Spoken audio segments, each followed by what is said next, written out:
Au soir de la dernière élection présidentielle, deux catégories d'Américains laissent éclater leur joie. D'un côté, les supporters de Donald Trump, élus sur la promesse de rendre sa grandeur à l'Amérique. God bless our president, Donald Trump! De l'autre, les partisans du cannabis, qui remportent ce même jour des référendums de légalisation dans 8 États d'un coup. It feels good!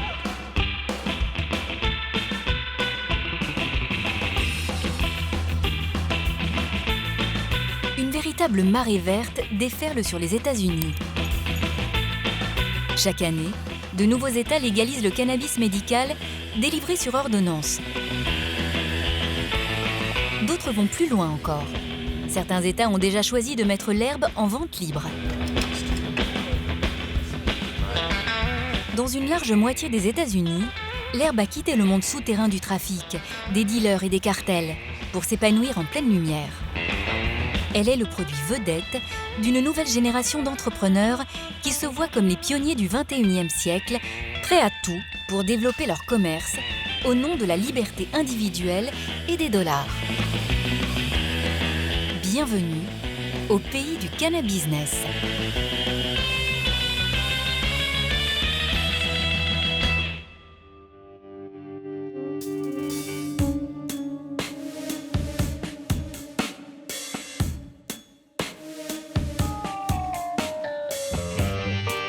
En voyageant à travers l'Amérique du cannabis, nous allons découvrir 50 nuances de vert. Le pays compte autant de situations différentes que d'États. Et pour cause, le cannabis restant interdit au niveau national, chaque État est un laboratoire plus ou moins audacieux. Entre prohibition fédérale et légalisation locale, c'est dans une zone grise, mais ensoleillée, que pousse l'herbe folle américaine.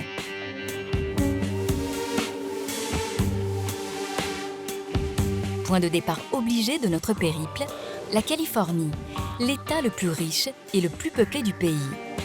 C'est là que tout a commencé, il y a 20 ans. Ici, la marijuana fait partie du paysage. C'est un emblème de la contre-culture des beatniks et des hippies. Mais en 1996, le cannabis a changé de statut. Il est devenu une substance qu'on peut utiliser en toute légalité à des fins médicales. Une simple ordonnance suffit pour obtenir une carte officielle qui donne accès aux officines spécialisées.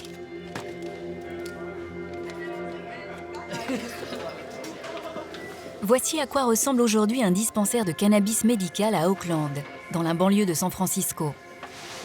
Design épuré et ambiance feutrée, quelque part entre le drugstore chic et la jardinerie spécialisée. Bonjour, Comment ça va? j'ai plus que tu prends d'habitude, mais voilà une variété qui vient du même cultivateur. J'ai 25 plants de la variété Cookie et aussi 25 Platinum, tout ça vient de chez Dark Art. Ok, je prends déjà ça, mais je repasserai. Tu repasses? Ouais.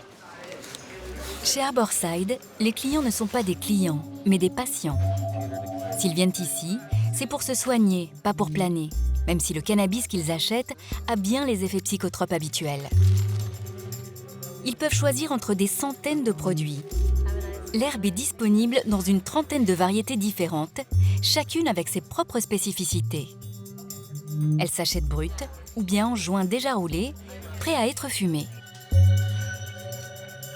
Mais les patients peuvent aussi choisir parmi une sélection de résines plus concentrées, ce qu'on appelle couramment du hash, ou encore tester des formes plus innovantes. Bonbons, biscuits chocolatés, boissons, comprimés, huile de massage ou crème de soin.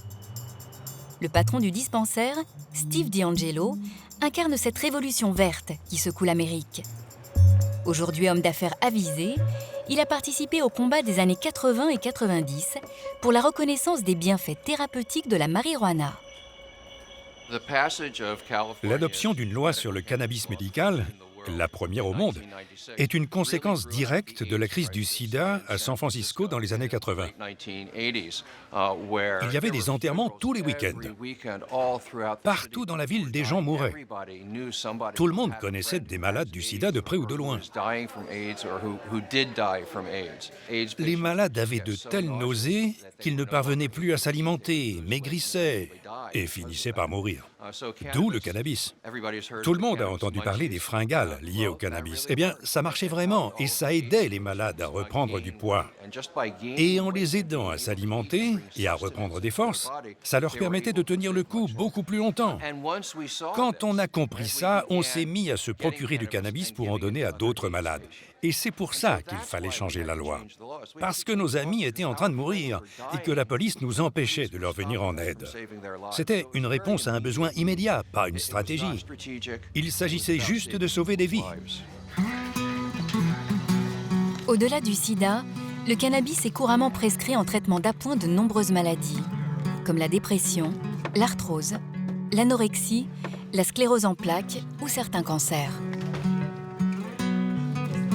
Voici par exemple une patiente qui achète du cannabis en accompagnement de sa chimiothérapie pour une tumeur au cerveau. J'essaie de trouver un traitement en rapport avec ma chimio. Pour les effets secondaires? Oui, c'est ça, je sors de chimio. Ok, je vois. Il me faudrait un P3. Lequel, le vert? Oui, le vert. Donc avec un peu de THC? Ah, il y a du THC dedans? Oui, à peine. Mais ça doit faire planer un peu. Ah oui, un petit peu. Mais sans non plus défoncer. Non, évidemment. Le CBD, ça rend plus alerte, mais sans te casser complètement. D'accord.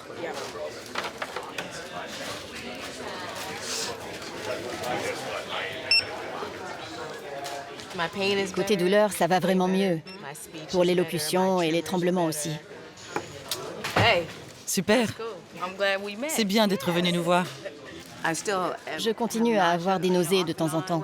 Ok, Mais il suffit que j'en prenne un peu et ça s'arrête tout de suite. super. Merci beaucoup. Super, ça fait toujours plaisir de te voir. Merci pour tout. C'était formidable. Vraiment formidable. Nous avons plus de 220 000 patients officiellement inscrits. Nous en servons près de 1000 par jour et nous employons actuellement plus de 250 personnes. Mais nous avons aussi une autre boutique et une ferme et aussi une usine et pas mal d'autres trucs. Nous avons fait entrer un cheval de Troie au cœur de l'Amérique capitaliste. La tactique du cheval de Troie est imparable. Comment continuer à interdire un produit qui est reconnu médicalement utile? La légalisation du cannabis médical aboutit tôt ou tard à la légalisation complète, autrement dit, la vente libre. La Californie a voté en ce sens en novembre 2016. Les professionnels se frottent déjà les mains. En vue de cette nouvelle étape, nous allons agrandir ce site pour doubler sa superficie d'ici 1 an. Nous allons ajouter plein de nouveaux services. Il y aura une salle de dégustation où les gens pourront venir goûter et tester différentes variétés de cannabis avant d'acheter.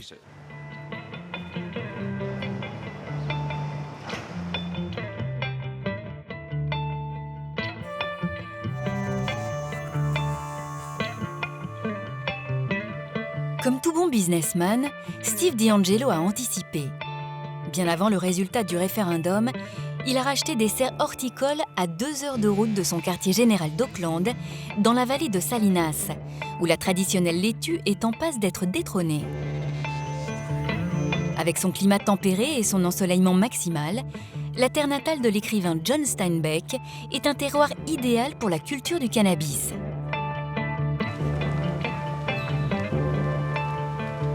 Steve DeAngelo voit grand. Si son exploitation s'étend déjà sur près de 4 hectares de serres, d'importants travaux d'extension sont en cours.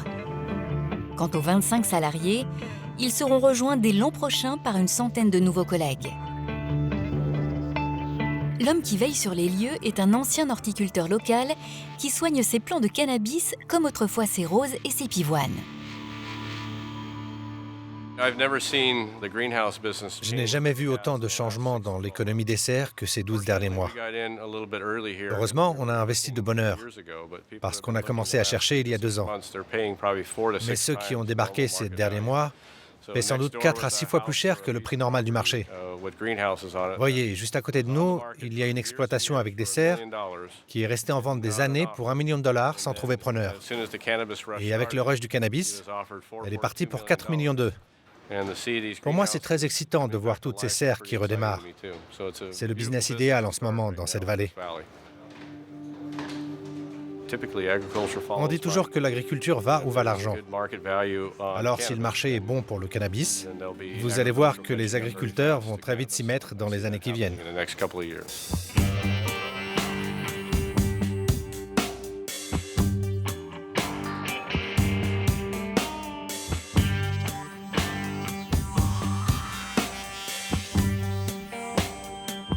Dans la culture épicurienne de la Californie, le cannabis est en train de prendre une place de premier plan. La mer, le soleil et l'herbe. Rien de bien nouveau ici. Sauf que désormais, tout est légal.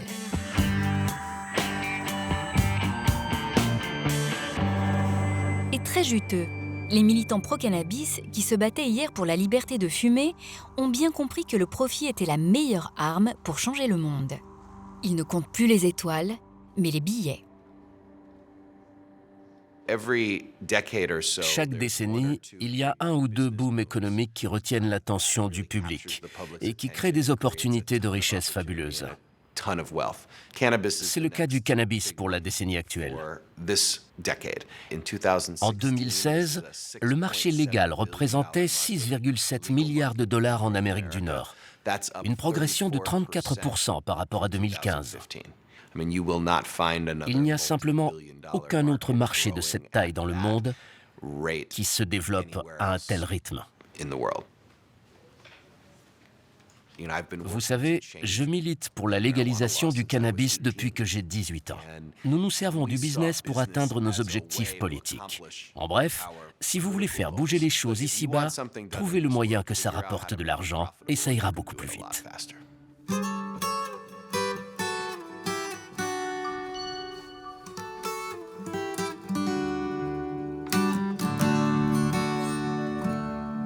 Le cannabis légal est aujourd'hui une nouvelle frontière économique. Aux yeux de certains, il pourrait même être la solution à la crise pour l'Amérique désenchantée qui a porté Donald Trump au pouvoir.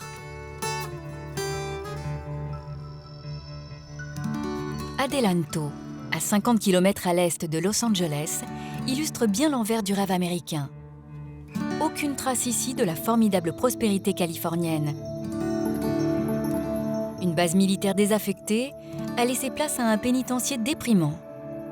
Pas de commerce, juste des lotissements égarés au milieu du désert, loin de tout. Alors Adelanto, ville à la dérive depuis les années 90, se jette aujourd'hui à corps perdu dans le cannabis. L'homme qui a proposé cette bouée de sauvetage s'appelle John Woodard. Hi, Katie. Ancien manager de groupe de rock devenu entrepreneur, ce conseiller municipal républicain s'est fait élire sur les promesses de l'herbe. J'adore notre nouveau grand président Donald Trump. C'est un homme d'affaires comme le maire et moi. Exactement l'homme qu'il fallait pour réparer notre pauvre pays. Bon, ici, il y a eu plusieurs facteurs économiques. Ils ont fermé la base aérienne en 85, je crois. Et tous les militaires ont été transférés sur d'autres bases. Certains sont tout simplement partis en abandonnant leur maison. Donc la ville a commencé à plonger. Plus rien ne marchait. Et j'ai découvert que c'était arrivé dans d'autres villes, comme Long Beach. Ces villes-là ont changé d'optique en se tournant vers le cannabis médical. Et maintenant, elles sont en plein boom. Là, je me suis dit, ça y est, j'ai trouvé le truc. Sous l'impulsion de John Woodard, Adelanto a fait le pari d'une zone verte dédiée au cannabis. 21 entrepôts géants pour la culture hors sol, près de 40 hectares au total. Pari réussi. Les investisseurs se sont bousculés dans le désert. Le financement de l'opération a été bouclé en un temps record et le prix de cette terre poussiéreuse a subitement décollé. Il y aura plein de bâtiments ici. Ça ira jusque-là et encore plus loin par là-bas. Ça, c'est un des 21 bâtiments, c'est ça? Eh oui, 21. C'est le premier. Et comme tu vois, c'est plutôt grand. C'est énorme, j'y crois pas. Ça fait dans les 20 000 mètres carrés. Presque la taille d'un hypermarché Walmart. Tu vois ce que le conseil municipal a accompli. On a amené le progrès et de belles opportunités. Attends, je prends une photo. Rien que dans ce bâtiment, là, je parie qu'il y aura au moins une centaine d'employés. Le coût total du projet est de 16 millions de dollars.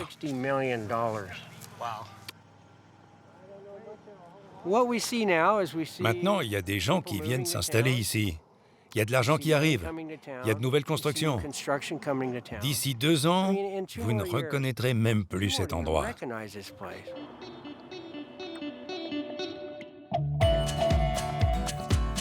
Le cannabis californien pousse vite. Trop vite peut-être.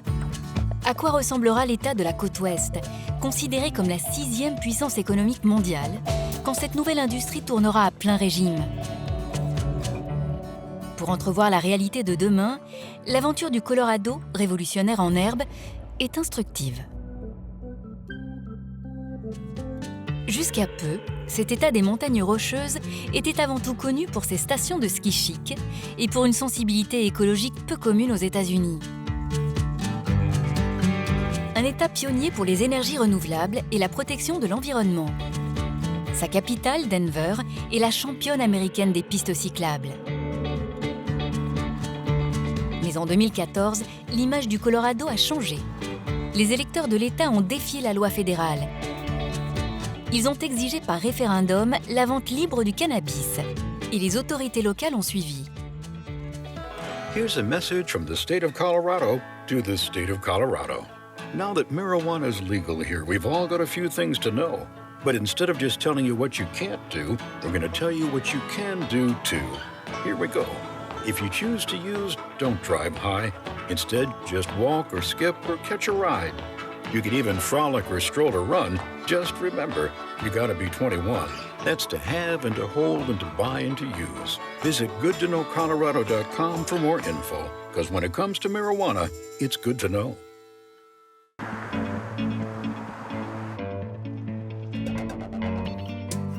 Dans le Colorado, il suffit désormais d'avoir 21 ans pour acheter de la marijuana en toute tranquillité.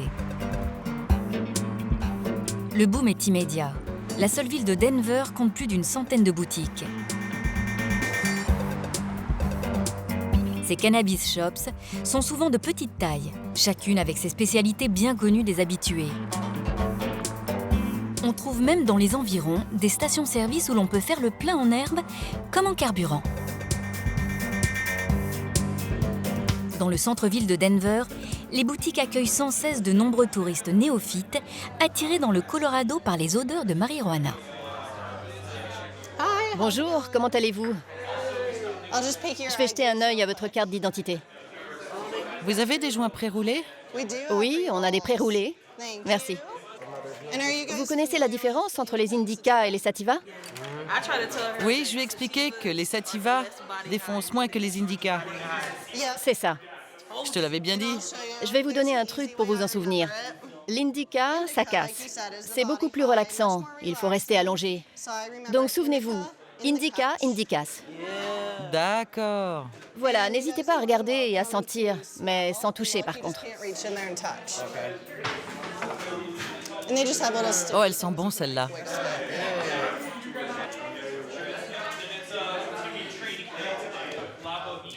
Chaque variété de marijuana a son propre parfum. C'est comme le vin, il y a toute une gamme qui va de l'odeur du musc jusqu'au fruité ou des parfums plus étranges. C'est une affaire de goût personnel. En général, j'en fais sentir 2 très différents pour voir ce que le client préfère et le guider à partir de là. Vous êtes au courant des promotions du jour? Pas du tout. Il ne faut pas laisser passer ça. Au lieu de 60 $ le gramme normalement, aujourd'hui, si vous en prenez plusieurs, ils sont à 25 $. 2 pour 50 au lieu d'1 pour 60. Je vous fais la réduction.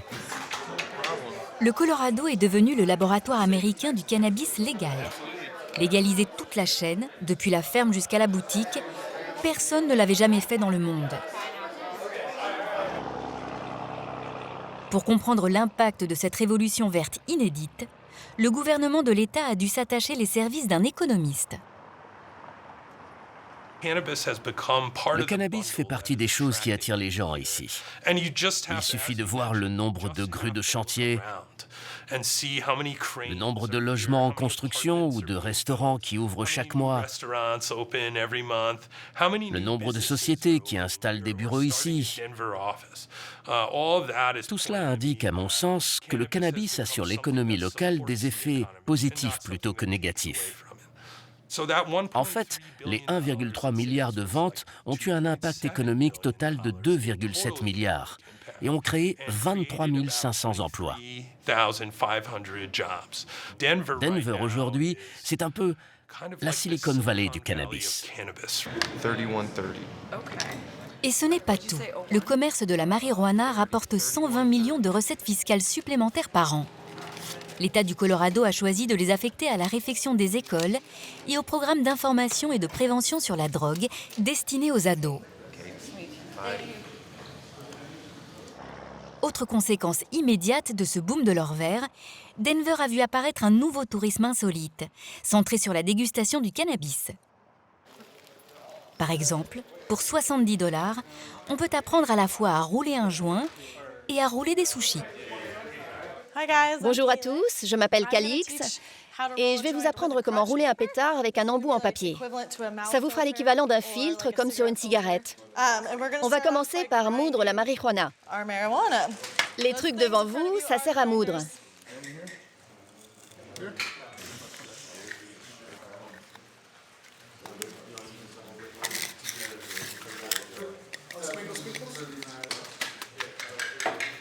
Bon, l'étape suivante, c'est de rouler l'embout en papier.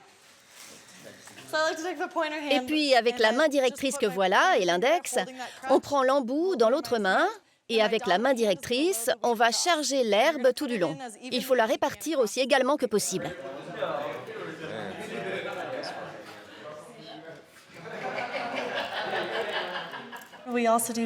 On emmène toujours les touristes faire le tour des sites de culture. Et après, on monte dans un bus avec du cannabis, un bus spécial où on a le droit de fumer son cannabis. Le dimanche, on a un cours de cuisine pour apprendre comment utiliser le cannabis dans les aliments, avec une démonstration par le même chef que celui qui fait le cours de roulage de joints et de sushis. Et on propose même des massages au cannabis. Ensuite, vous prenez votre joint sur le côté pour l'approcher de la flamme et vous allez juste le rôtir comme si c'était un chamallow. Le rôtir comme pour le brunir, ok? Je ne brûle pas le papier, je vais juste le brunir sur les bords. Comme ça, vous pouvez retirer le bout. Et on allume. Et on décolle. Et voilà comment on roule un pétard. Si vous avez besoin d'un coup de main, je suis là.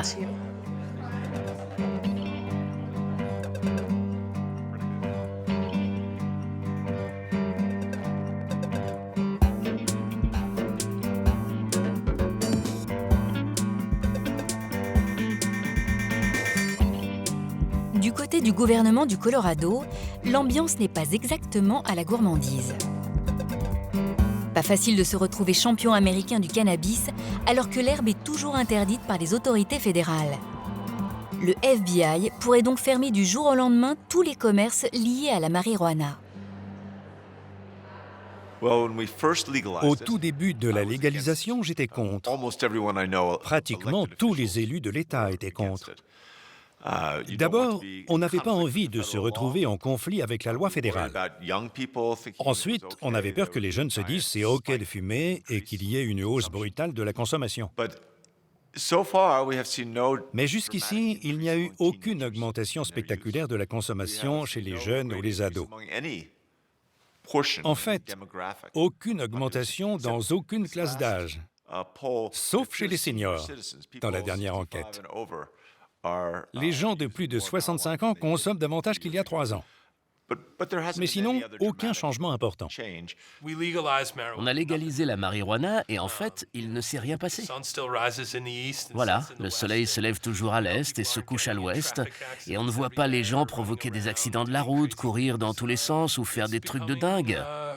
C'est en train de devenir un produit qu'on achète pour s'amuser, au même titre qu'un verre de vin ou une bouteille de bière.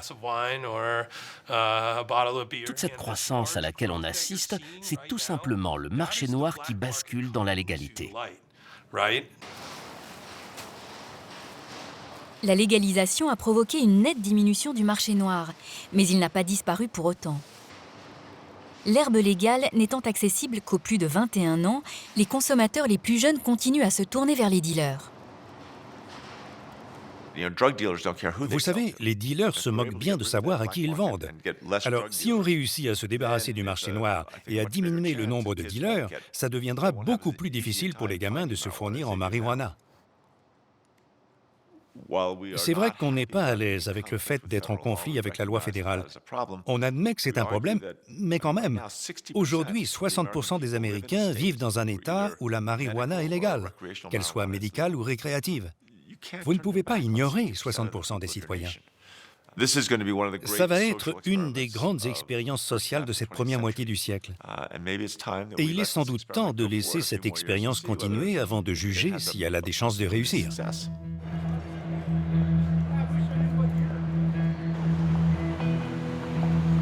Rien ne prédisposait pourtant le Colorado à devenir un État pionnier de la libéralisation du cannabis. Ici, on est loin de la culture alternative de la côte ouest. Il y a toujours eu dans ce coin des Rocheuses davantage de cow-boys et de militaires que de hippies. Les résistances politiques étaient bien plus fortes qu'en Californie, jusqu'à ce qu'une petite fille de 4 ans ne retourne à elle seule l'opinion publique. La petite Charlotte Figi faisait des dizaines de crises épileptiques chaque jour. Mais en 2012, une huile de cannabis particulière, disponible uniquement dans le Colorado, lui a permis de retrouver une vie presque normale. L'histoire de Charlotte a commencé lorsque ses parents ont cherché le traitement de la dernière chance pour elle, car tous les médicaments avaient échoué. À ce moment-là, nous produisions une herbe qui avait un taux très élevé de CBD, le cannabidiol, le composant non psychotrope qui est dans notre produit CW Hemp. Ils nous ont repérés et ils nous ont convaincus de laisser Charlotte en prendre. Elle a passé une semaine entière sans crise épileptique, alors qu'elle en avait 300 par semaine. Aujourd'hui, elle vit 99% du temps sans crise. L'histoire de Charlotte a révélé au grand public les effets thérapeutiques du cannabis. Elle a aussi été le point de départ de la première success story du cannabis business, celle des Stanley Brothers.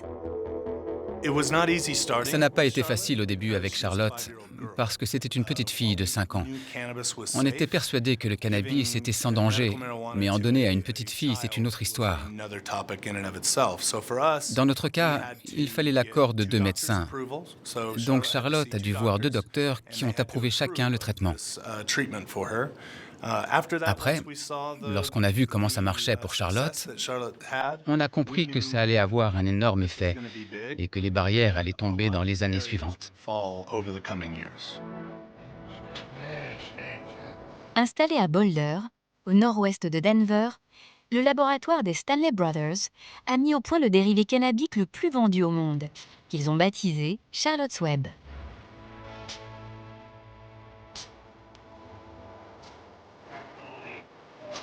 Il ne contient pas de THC, le composant cannabique qui fait planer.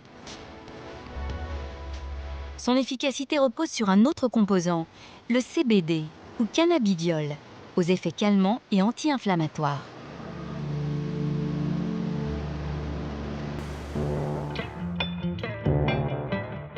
Dans le sillage de Charlotte Figi, des familles entières ont déménagé dans le Colorado, à seule fin de se procurer du cannabis pour soigner leurs enfants.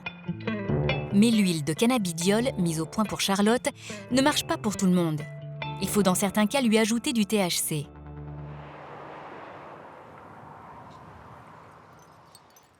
Tyler est né avec une paralysie cérébrale, aggravée ensuite d'une forme rare d'épilepsie.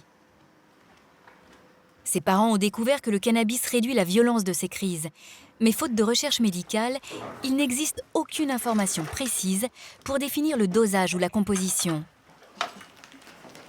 C'est donc en tâtonnant qu'ils tentent de trouver le traitement adéquat pour leur fils. Voilà où je garde le cannabis pour Tyler. Chaque semaine, je le mets dans des pipettes de façon à en avoir pour toute la semaine. Il prend une pipette le matin et une le soir. Et pendant la journée, s'il en a besoin, je lui en redonne. Donc, je m'y suis mise. J'ai appris à fabriquer moi-même une huile concentrée à partir d'une herbe très forte en THC. Je la trempe dans l'alcool, je la filtre et je la fais réduire. Et voilà, ça fait une belle résine bien épaisse. Tellement épaisse que j'arrive à peine à la faire sortir. Voilà, il m'en faut juste un petit peu, pas beaucoup. Je vous présente mon fils, Tyler. Tu dis bonjour, mon chéri? Et il suffit de lui mettre dans la bouche. C'est tout ce qu'il lui faut. Vous savez, il faut faire des essais. Quand ça marche avec un tout petit peu, on essaiera peut-être un tout petit peu plus. On discute beaucoup avec les autres familles. Certaines familles vont nous dire « N'en donnez pas trop, si vous augmentez, ça risque d'être trop ». Ça marche ou ça marche pas, il faut essayer. Jusqu'à ce qu'il y ait vraiment de la recherche et qu'on sache. En plus, chaque enfant est différent. Certains ont juste besoin d'une goutte, d'autres beaucoup plus. On ne le sait qu'en faisant des essais.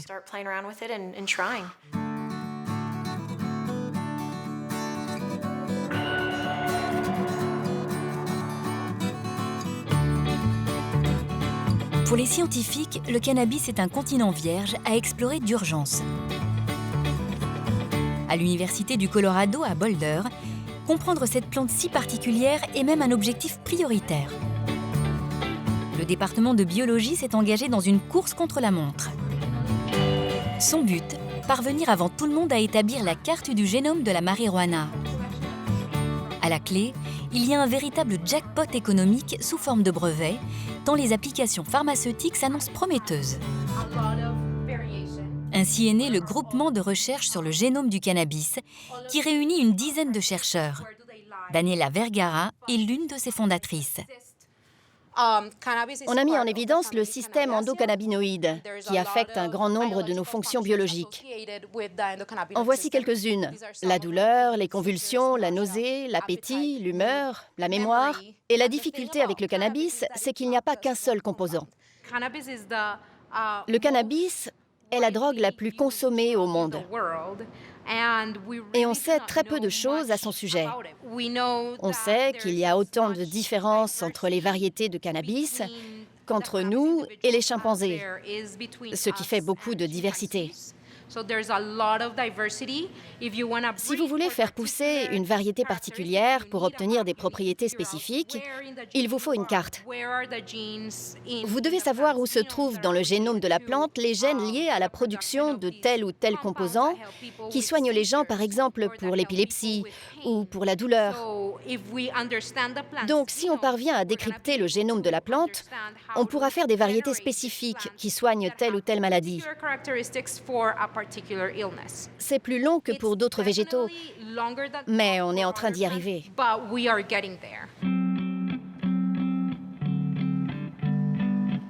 La recherche sur le cannabis est portée par l'engouement populaire. Les témoignages de parents installés dans le Colorado pour soigner leurs enfants connaissent un énorme retentissement médiatique.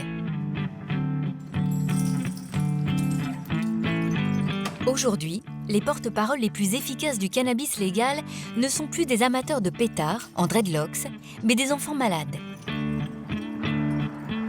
Une rupture culturelle qui change radicalement le point de vue sur l'herbe, jusque dans les régions les plus reculées et les plus conservatrices du pays.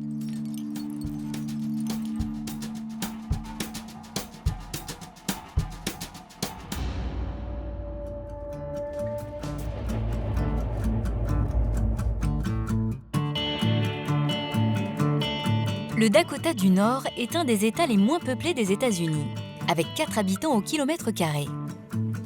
Des terrains tellement pauvres qu'on les a surnommés les Badlands, les mauvaises terres.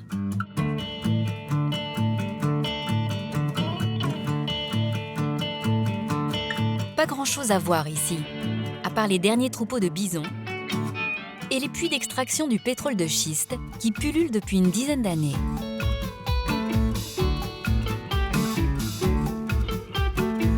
Et aussi quelques monuments insolites qui célèbrent avec humour le caractère rural et bucolique de cet État perdu tout au nord, à la frontière canadienne. Ici, on a voté massivement pour Donald Trump, 2 électeurs sur 3. Mais on a voté le même jour par référendum en faveur de la légalisation du cannabis médical, exactement dans les mêmes proportions. Aucune contradiction pour cet artiste local, dont les sculptures géantes ponctuent les routes interminables du Dakota.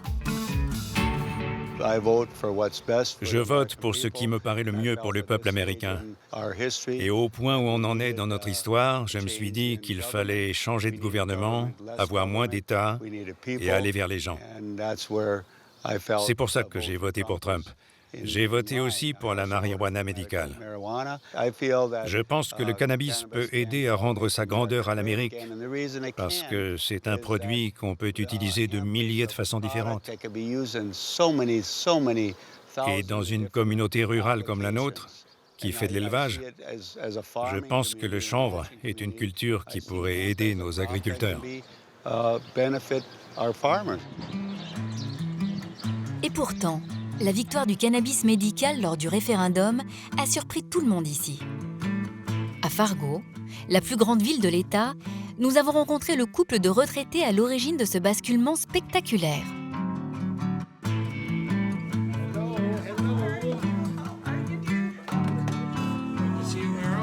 Anita et Ray Morgan ont découvert les bienfaits du cannabis après une opération chirurgicale qui avait laissé Ray en proie à des douleurs persistantes. Lorsqu'il s'est rendu compte que la marijuana le soulageait plus efficacement que les calmants à base d'opium, il a voulu en faire profiter ses concitoyens. Je n'avais jamais pensé que je pourrais un jour me mêler de fabriquer des lois ou avoir une influence directe là-dessus. Comment on a appris? Eh bien, au fur et à mesure. Comment mobiliser les gens par les réseaux sociaux, comment les impliquer, leur faire comprendre ce que le cannabis médical a comme effet et sur quoi. Par exemple, on avait 107 bénévoles pour l'ensemble du Dakota du Nord. Eh bien, ils étaient partout. Notre démarcheur le plus âgé pour la pétition, c'était une merveilleuse grand-mère de 85 ans. Elle se faufilait dans toutes les foires avec la pétition pour demander aux gens de la signer. Voilà, on avait des gens partout. Ça a été vraiment un mouvement de la base vers le haut, à partir de chaque village et de chaque maison. Ray et Anita intitulent leur proposition de loi en faveur du cannabis médical « La loi sur le soin compassionnel ». I have been suffering from multiple sclerosis for 15 years. It is extremely difficult living day to day, the type of pain. Les clips de campagne diffusés à la télévision locale jouent délibérément sur l'émotion et l'empathie pour les malades, tout en reprenant les codes des publicités de l'industrie pharmaceutique qui déferlent à longueur de journée sur les ondes. The quality of my life. North Dakotans take care of one another. That's why I'm asking for you to vote yes on Measure 5. Je pense que les législateurs ont compris qu'on n'était pas une bande de fumeurs de joint à moitié dingues. Juste des gens qui cherchent une alternative à des médicaments, qui ont des effets secondaires à long terme et qui sont addictifs. C'est un objectif qui vaut le coup.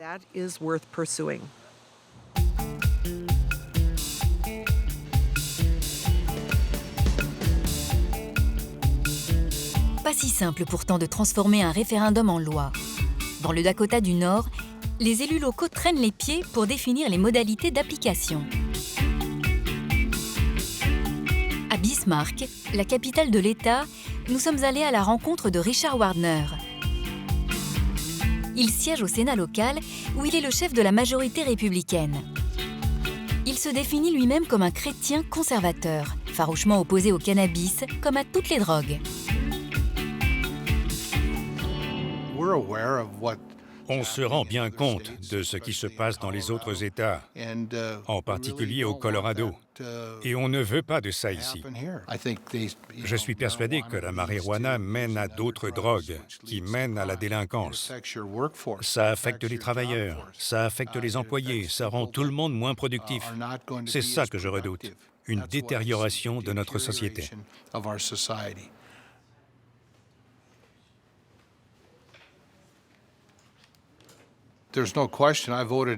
Évidemment que j'ai voté non au référendum. Mais une fois les résultats proclamés, le peuple a parlé. Et on croit en cela ici. Une fois que le peuple s'est prononcé, il faut en tenir compte. Et c'est ce que nous avons fait. On a dû corriger des choses dans le projet initial. Par exemple, il était question de cultiver soi-même. Ça aurait donné des parcelles de marijuana un peu partout dans le Dakota du Nord, sans qu'on puisse savoir celles qui étaient légales ou pas. Voilà une des choses sur lesquelles on a serré la vis.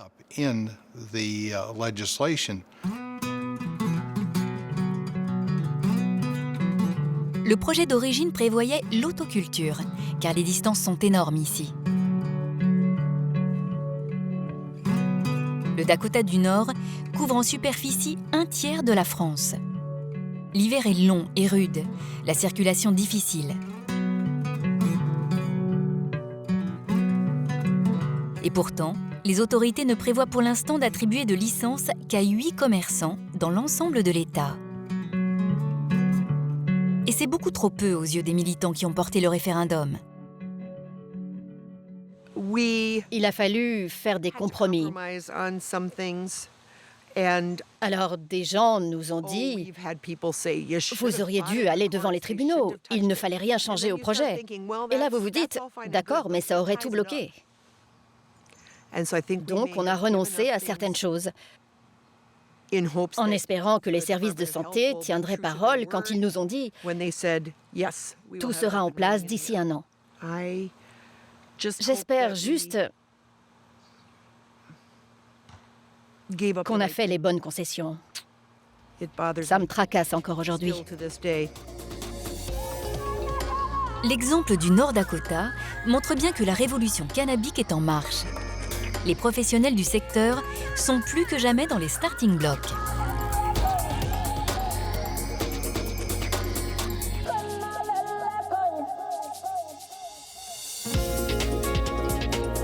Toujours plus de cannabis et de consommateurs.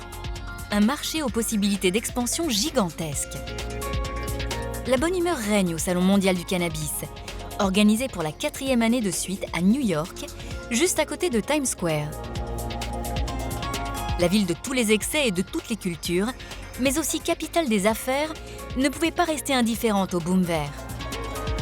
Pour l'heure, les New-Yorkais n'ont accès qu'au cannabis sur ordonnance, mais ça n'empêche pas de faire la promotion du produit sous toutes ses formes. Cette année, les organisateurs annoncent une hausse de 30% du nombre des entreprises présentes. Parmi les 300 exposants, on trouve absolument de tout. Cultivateurs, fabricants de produits dérivés. Avec cette technologie, vous le gardez en bouche et vous en sentirez les effets d'ici 10 minutes.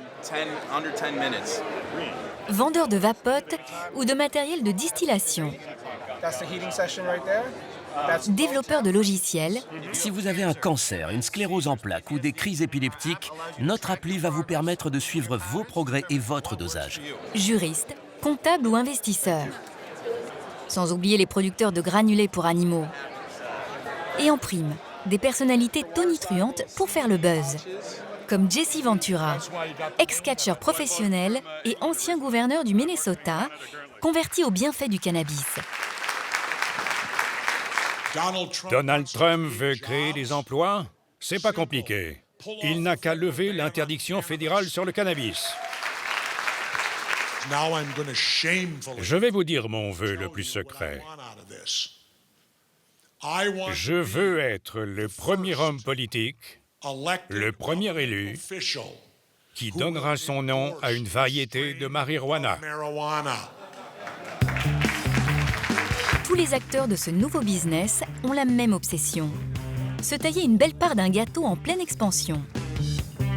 Tout le monde lorgne en direction des classes moyennes et de leur confortable pouvoir d'achat. Elle pourrait offrir une réserve de nouveaux consommateurs, bien loin des traditionnels fumeurs de joint. Certains ne manquent pas d'imagination, comme Canacorp, qui a déjà levé près de 6 millions de dollars pour séduire les consommateurs les plus hésitants. Nous avons mis au point un vaporisateur de table qui s'appelle le CannaCloud. Il marche avec des capsules prêtes à l'emploi qui contiennent le cannabis produit par nos cultivateurs. C'est un peu le Nespresso de la vaporisation de cannabis, un système à capsules. En fait, on essaie de regarder au-delà du médical et du récréatif. Ce ne sont pas les deux seules catégories de consommateurs de cannabis. Nous pensons qu'il y a un large échantillon de gens entre les deux qui cherchent tout simplement le bien-être. Nous devons convaincre les gens que prendre du cannabis, c'est la même chose que prendre un bon verre de vin lorsque l'on rentre à la maison. Notre cible avec le CannaCloud, c'est monsieur et madame tout le monde, pour qui une pipe à eau ou une simple pipe ressemble déjà trop à du matériel de drogué. Mais lorsqu'ils regardent le CannaCloud, ils voient un appareil qui est beau, présentable et pas intimidant, et qu'ils peuvent garder dans la cuisine sans être obligés de le planquer quand leur mère vient en visite.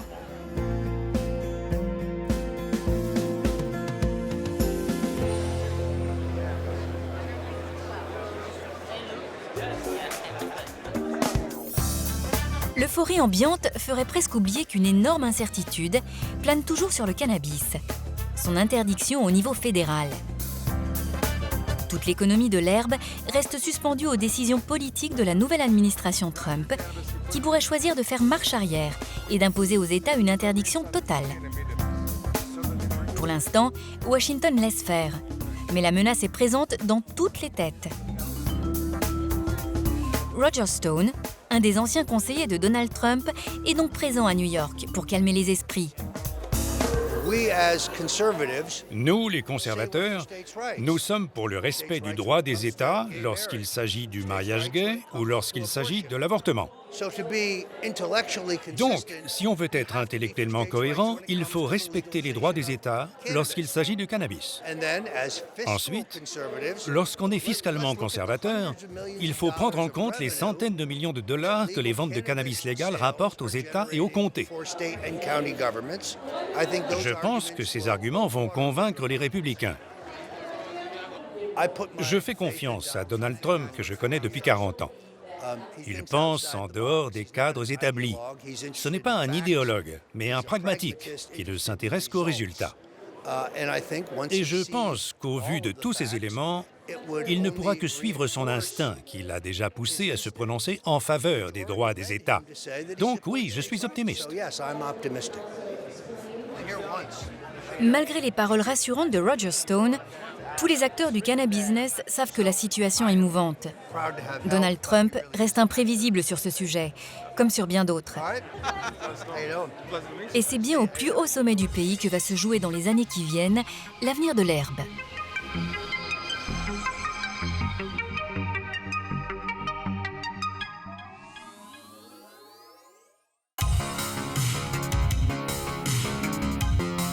Washington est la capitale fédérale des États-Unis.